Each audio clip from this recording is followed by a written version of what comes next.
The Fed minutes that came out last week, the market was a little shocked the Fed wasn't more dovish.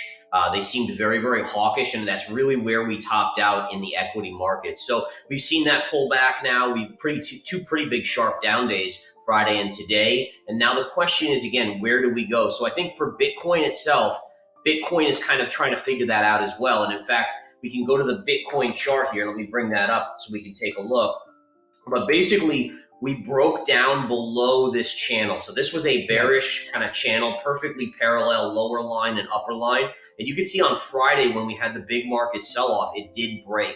So that's a little bit of a concern. It's not the end all be all though, because you're still holding above the 2017 highs. So this is going to be a big test now for Bitcoin. Does Bitcoin come down? Does it tag it and bounce? Or do we start to break lower? And again, for that, you have to look at the DXY, the dollar. I think the dollar is hugely important here. The dollar has been screaming to the upside. I do have it penciled in that we have a nice double top here, so I expect a pullback in the dollar, and that may save Bitcoin in the near term. I think the CPI will continue to move a little bit lower, or will grind a little bit lower. I think, again, you're seeing how the producer price index side was the leading indicator for the consumer prices, right? So we saw very early on that the producers, the people that manufacture, the companies that manufacture, their inflation was starting to kind of come down a little bit. That should get passed to the consumer a little bit as well. My biggest fear, and I think we talked about this a couple of weeks ago, is that I think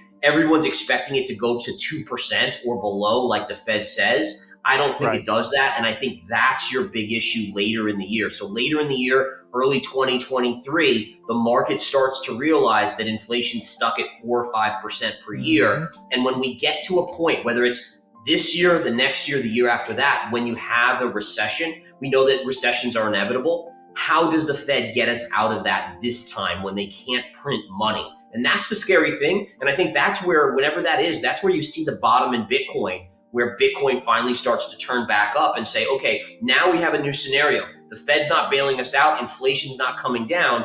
Buy something like a Bitcoin, continue to accumulate gold.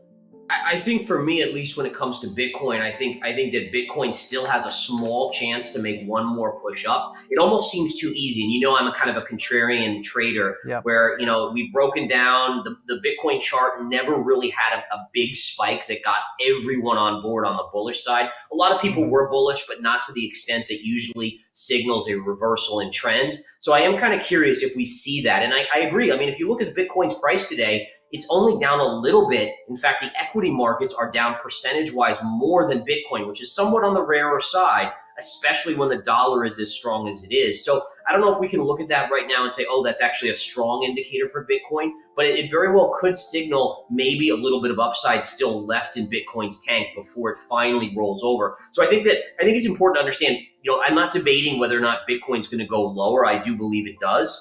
The question is when.